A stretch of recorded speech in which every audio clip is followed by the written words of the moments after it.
اللہ نے انسان کے چہرے میں انسان کی طبیعت کو واضح رکھا تاکہ انسان ہر انسان کو دیکھ کے یہ اندازہ کر لے کہ وہ کیا ہے۔ تو آج ہم آپ کو بتائیں گے کہ علم جفر میں وہ عورتیں جو پرکشش ہوتی ہیں، خوبصورت ہوتی ہیں، ان کے مزاج میں کون سے اوصاف چھپے ہوتے ہیں۔ جو عورت دیکھنے میں خوبصورت ہوتی ہے وہ اپنی ذات کو کسی اعلیٰ مقصد حاصل کرنے کے لیے وقف کر دیتی ہے۔ اگر یہ غلط راستہ انتخاب کر لیں تو اس میں بھی محنت کرنے سے پیچھے نہیں ہٹتی، کیونکہ یہ ناکامی سے نفرت اور کامیابی سے محبت کرتی ہیں۔ اکثر لوگ ان کو پسند کرتے ہیں مگر یہ بہت کم لوگوں کو پسند کرتی ہیں۔ یہ محبت میں شکست کے بعد بھی اپنے آپ کو سنبھالنے کی ہمت رکھتی ہیں اور اپنی خوبصورتی پر تکبر سے محروم رہتی ہیں۔ یہ مردوں کے لیے کافی کشش رکھتی ہیں۔ اگر انہیں محفل یا تنہائی میں سے کسی ایک کا انتخاب کرنا پڑے تو یہ تنہائی کو زیادہ ترجیح دیتی ہیں، کیونکہ یہ جتنی محفل میں خوش نظر آتی ہیں ان کے وجود میں اتنی ہی تنہائی موجود ہوتی ہے، اور بعض مرتبہ ان کے احساسات ہمیشہ ان پر جلدی حاوی ہونے کی کوشش کرتے ہیں۔ وہ عورتیں جو بظاہر خوبصورت نظر آتی ہیں،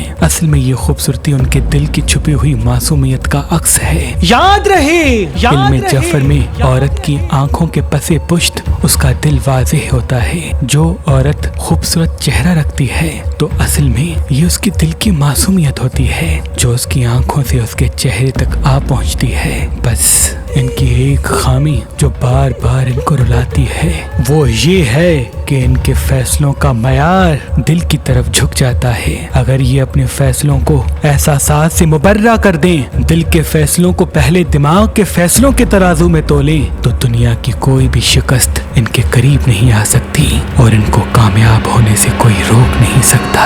اگر آپ اپنے نام کے حساب سے اپنا لکی پتھر حاصل کرنا چاہتے ہیں تو مہربان اسٹونز کے نمبر پہ کال کریں اور اپنے نام اور ذائچے کے حساب سے اپنا لکی پتھر حاصل کریں۔ مزید معلومات کے لیے آپ ہماری ویب سائٹ مہربانی.com یا ہماری اپلیکیشن جو گوگل پلے اسٹور، آئی فون ایپ اسٹور پہ موجود ہے وہ بھی وزٹ کر سکتے ہیں۔ اللہ آپ کو آباد رکھے۔